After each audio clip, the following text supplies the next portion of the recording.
Lepo pozdravljeni v novi oddaji Moj odnos do samega sebe in s podnaslovom Ko govorim, se zdravim. Naša današnja gosta je doktorica Glorjana Veber, predavateljica in pesnica. Glorjana je doma in v tujini nagrajena pesnica, prevedena v približno 40 svetovnih jezikov. Specializirala se je za proučevanje kvantne fizike v kontekstu jezika. Predava o delovanju in vplivu frekvenc v jeziku. Jezik je najpomembnejša valuta medčloveškega stika. Študije kažejo, kako je povezan z našim telesom in kako ga uporabljati, da bogatimo duševno, čustveno in fizično zdravje. Govorimo o kompleksnem področju, saj so raziskave odvisne od veliko spremenljivk konteksta in opazovane populacije, zaradi česar se tovrstne študije nenehno razvijajo, pravi Glorjana. Doktorirala je na Filozofski fakulteti v programu humanistike in družboslovja na smeri literarne vede s temo poezija, element družbene spremembe. Diplomirala iz politologije, nadaljevala študij magistrskega programa sociologije vsakdanjega življenja na Fakulteti za družbene vede. V okviru podiplomskega študija se je posvetila raziskovanju, kako osebna prepričanja, psihološki profil, norme, stališča in vrednote ter kulturno in socialno ozadje vplivajo na posameznikovo razumevanje in tolmačenje prebranega. Vpliv poezije na družbo je raziskovala tudi v okviru svojega inštituta IRIU z več kot 1000 eksperimentalnimi projekti s poezijo, imenovanimi literatura situacij. Nekateri so angažirali več kot 30 000 udeležencev. Je avtorica več doma in v tujini izdanih pesniških zbirk, med drugimi 3-krat razprodane knjige 500 duhovnih misli o življenju, modroko poimenovane po Akaškem polju, Akašejke. Zavedati bi se morali, da je vredno ustvarjati tisto, kar je dobro za nas in posledično za druge, da vztrajamo pri iskanju besed, ki gradijo mostove, še pravi Glorjana. Glorjana je z nami nocoj v studiu. Glorjana, lepo pozdravljena. Lepo pozdravljena. Hvala. Kako si, kaj? Zelo dobro. Po obdobju bolezni, pljučnice in vsaka stvar, ki jo doživimo, še posebej bolezen, nam vedno odpre neke nove atmosfere.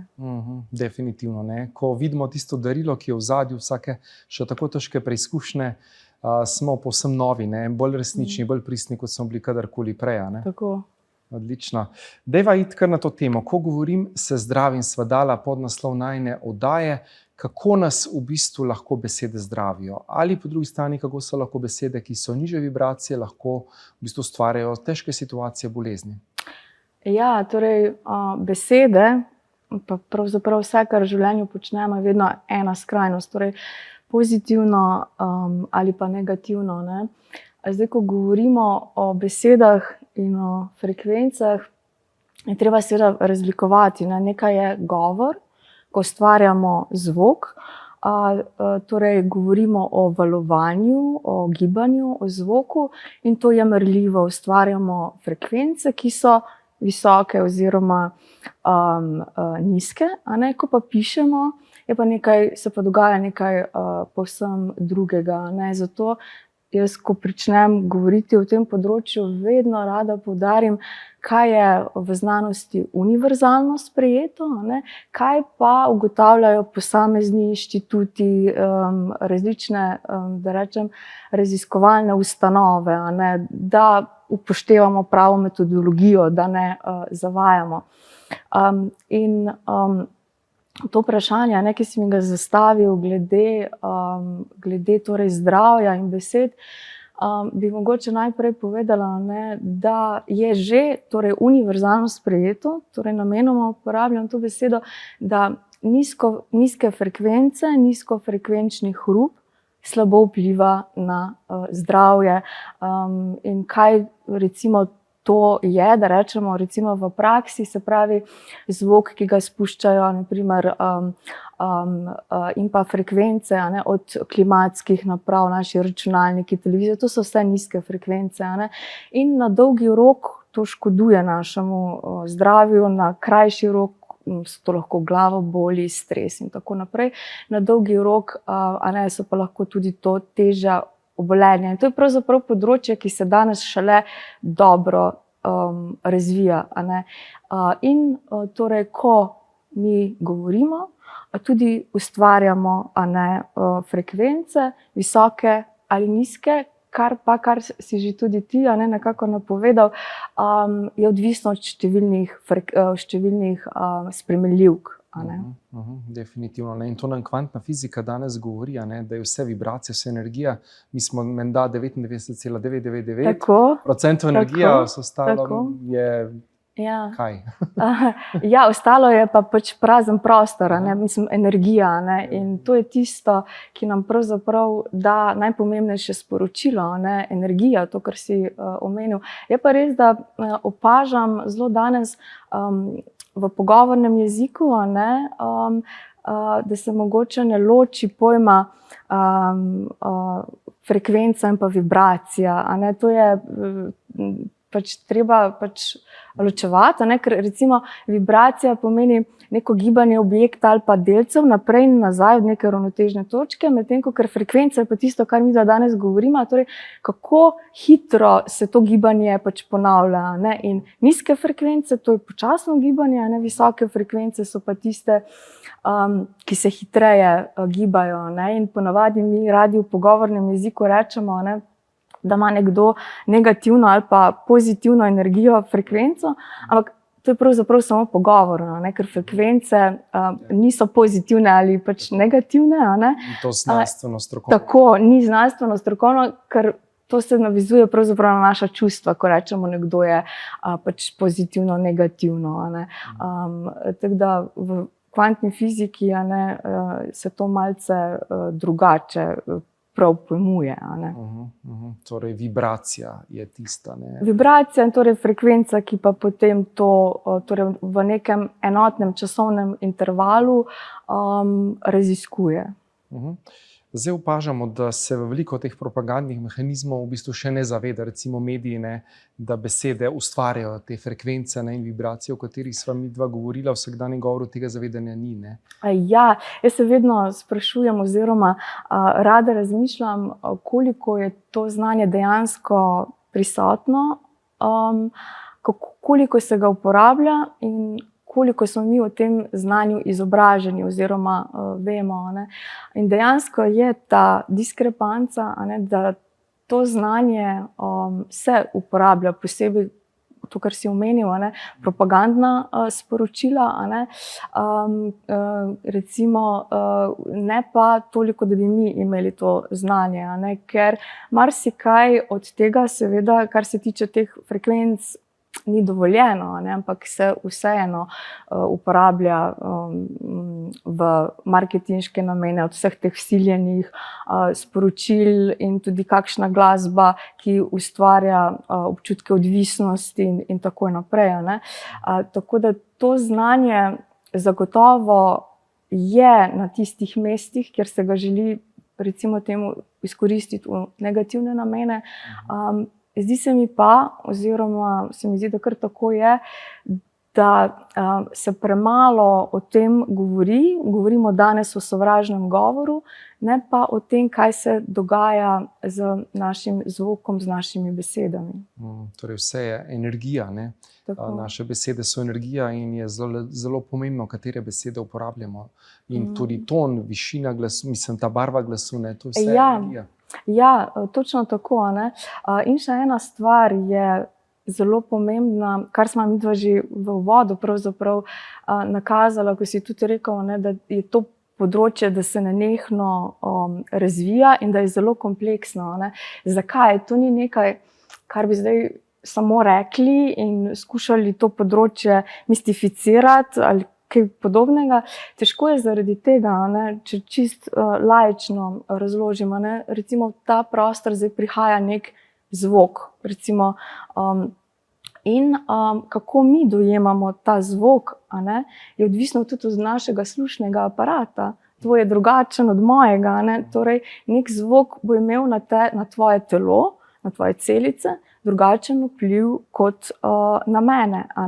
In tudi ljudje seveda ustvarjamo različni zvok, ker imamo različne glasilke. Torej, jaz rečem temu, ta prehod, ki se zgodi na tej poti, ki ga zvok naredi do nas, do naših celic, torej kakšen vpliv ima. To je ena stvar. Druga stvar pa je, da se uporabljajo v medicinske namene, tako visoke kot nizke frekvence, in samo enoznačno reči, katere frekvence so dobre in katere slabe, pravzaprav ni prav, ker je res pomemben ta kontekst. Ok, bomo nadaljevala po kratkem predahu, tako da se vidimo čez nekaj trenutkov.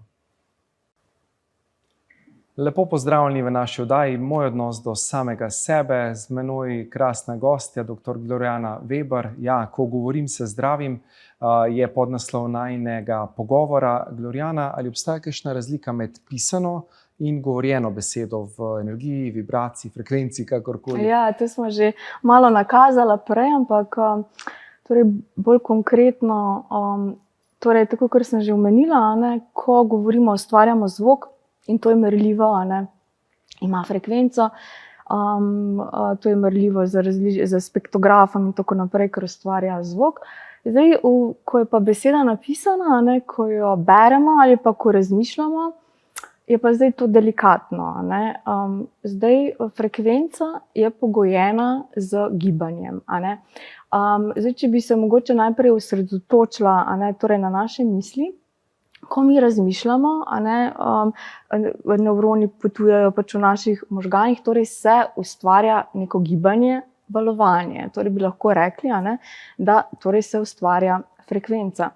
Zdaj, kako je pa zapisano besedo, torej, ki ni izgovorjena, kako zdaj to zmeriti? Bi se pa mogoče zdaj tukaj vrnila na tisto, kar sem prej omenila, da nekaj imamo v znanosti, kar je univerzalno dokazano, nekaj so pa tiste študije, ki so bile zdaj narejene po svetu, tako, če konkretno, Rusi, Švicari in še druge države, so pa seveda izvajale poskuse z vodo, recimo, ko se na vodo, na kozarec vode, nalepi neka beseda, bodisi pozitivna, ki izraža ljubezen, ali pa negativna. Saro emoto tudi, ne?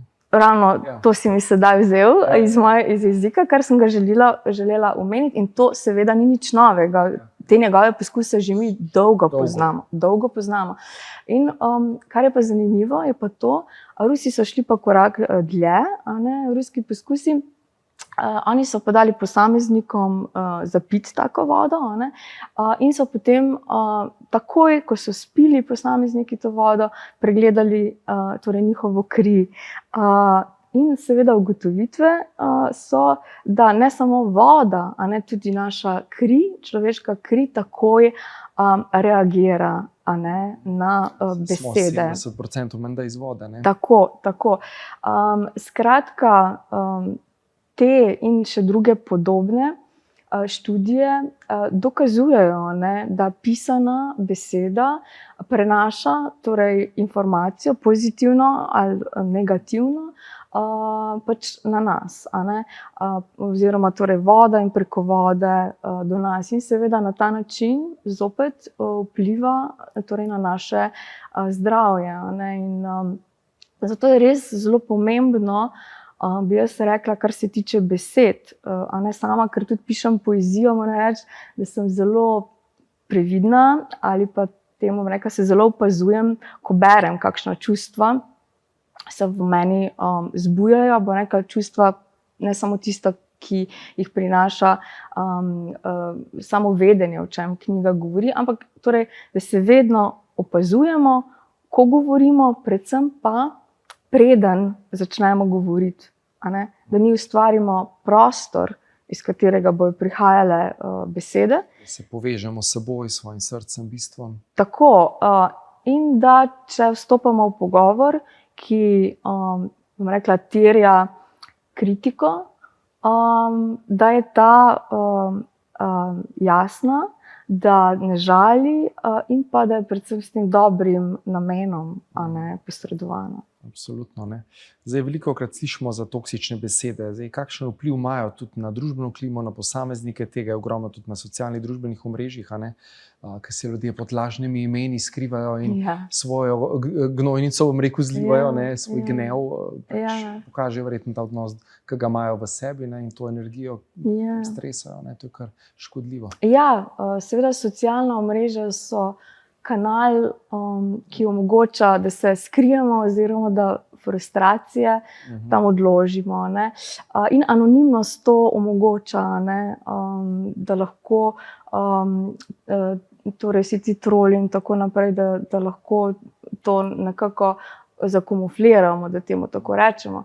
Ampak kar bi pa jaz rada pri tem, tej temi, ki si jo zdaj odprl povedala, je pa to, ne, da nam to tudi nas navdaja z občutkom, da ko torej anonimno oziroma namenoma nekomu govorimo ali pišemo slabe, negativne besede, torej negativna vibracija, da se to nas ne tiče, a ne. Mi v tem primeru nekomu privoščimo slabo, a ne. Ampak poznamo ta rek, ne, da se dobro z dobrim vrača, slabo z slabim. A jaz bi pa tako rekla, ne, najbolj preprosta razlaga, ne, da vibracija je najmočnejša tam, od koder prihaja. In če mi dajemo negativno informacijo, torej na kakršenkoli način, smo najprej dali sebi, a ne.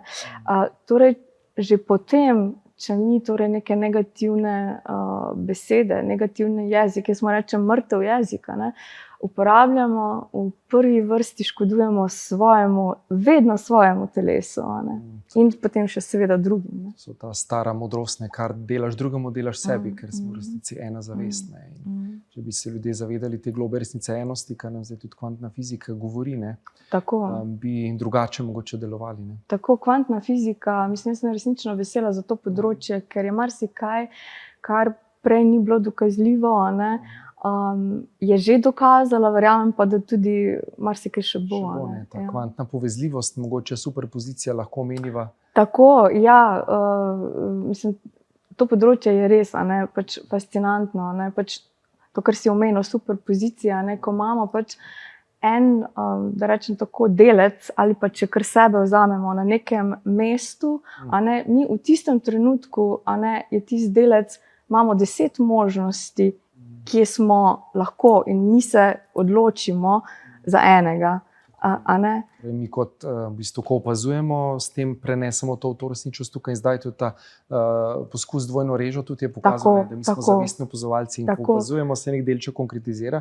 Je nekje, sicer je pa lahko v tej superpoziciji celo na 3000 lokacij istočasno. Točno to in to, ko pravijo, ne, da smo, ni za lase privlečeno, da smo na 10 mestih hkrati, ne, in to, da že mi, ko nekaj opazujemo, ne, že vplivamo na tisto stvar, ne, se to je pač valovanje, a ne.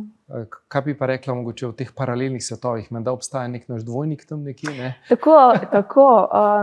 Mislim, jaz pravim, da v vsaki stvari je pač nekaj resnice, ne, in o tem sem zagotovo pač veliko brala, ne, ampak jaz bi tudi tako rekla, razsežnosti našega uma so res in srca, seveda, a ne, so neomajne, a ne, in te sposobnosti, da se za svojo zavestjo, a ne, kar je seveda dokazljivo, prestaviš na drugo lokacijo, posebej Rusi, če se zopet vrnem tja, a ne, so to uporabljajo, razvijajo, a ne, tako da jaz bi rekla tudi paralelne svetove, tudi na ta način je to možno torej razlagati in dojeti, in to je hkrati seveda zopet frekvenca, ne, ker frekvenca je tista, ki je v tem trenutku, če se zdaj navežem na to, kar si ti zdaj rekel, v tem trenutku je tu in hkrati tam, torej ni več tiste predstave od te točke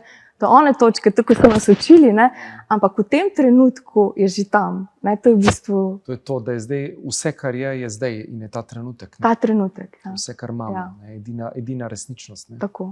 Odlično, mogoče še za drugi del, kaj pa pozitivne energije, vibracije, recimo sveti spisi, če v sanskritu poslušaš kakšne te mantranja, recimo kakšne te svete spise, kako pa to pozitivno mogoče vpliva? Ja, zopet, brala sem študije, ki so bile zopet poskusi s tem, in sem zelo vesela, da si to omenil. In so merili to, se pravi, šlo je za merjenje različnih tekstov, od tudi svetih spisov, in kaj se dogaja z človeškim telesom.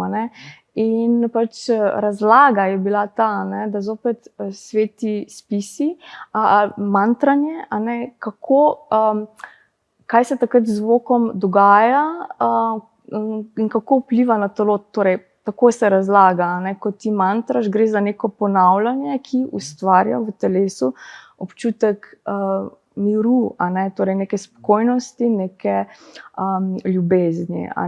In zagotovo seveda lahko trdimo, ta znanja so v preteklosti bila veliko bolj prisotna med ljudmi in več smo od njih vedeli in so se uporabljali tudi glede vode, kot pa danes. In mantre, molitve v različnih religijah, jim je prav to skupno, torej ta zvočni učinek, kako vpliva pač zdravilno na telo. In torej znanost to danes dokazuje. Ja. Odlično, bova nadaljevala v kratkem predahu, tako da se vidimo čez nekaj trenutkov. Lepo pozdravljeni še v zadnjem, tretjem delu oddaje Moj odnos do samega sebe s krasno gostjo, doktorico Gloriano Veber. Ja, obe za Manco Košir, ki je, vemo, pred časom žal zapustila to zemeljsko bivanje, sta že bili gosti v naši takrat oddaji Prebujeno srce Slovenije. Ja, Gloriana, kako ti doživljaš Manco, kako si doživela tudi ta njen prehod? Verjamem, da smo vsi čutili zelo, jaz sem bil tudi na pogrebu, res se je čutila njena energija, ljubezen, milina, toplina povsod. Ja, to sem tudi večkrat rekla, da ta kombinacija globoke žalosti in globoke ljubezni, to dvoje združeno, mislim, ta občutek se je meni, solze, na drugi strani pa ta njen smeh, ta njena energija, ki je vedno v pogovorih živela v vsem, kar je počela. Ta občutek, bom rekla, nekega rojevanja. In vedno, ko sem se z njo pogovarjala, sem imela ta občutek. In tudi zdaj se čuti. Ampak bi jaz prebrala, ravno tu se mi je namreč se mi je prejle odprlo ta knjiga, pa bi mogoče kar tu, kjer se mi je odprlo, prebrala, je že bilo tako namenjeno. Tako. Naslov je pa Amen. Svet se ruši. Ne pobirajmo ruševin. Ne zidajmo s starimi zidaki. Čas je za novo, na drugačen način. Pustimo, da se sesuje, kar se zrušiti mora. Zaupajmo, da novo že raste. Kdor je spregledal, bo videl in dodal svoj zlati kamen. Amen. Ja, res je. In to se zdaj dogaja, staro se ruši, novo nastaja, in dejansko smo na nekem prelomnem obdobju, prehodnem obdobju, ki je seveda zelo transformacijsko, veliko se dogaja tudi globalno, vse te vojne. Kako ti vidiš, doživljaš ta čas? Ja, sama sem zelo senzitiven človek, vedno sem čutila neke detajle in to, in mogoče ljudje, ki smo bolj senzitivni, bolj rahločutni, še bolj močno to doživljamo kot drugi, nas še bolj na različnih področjih življenja to se dotakne.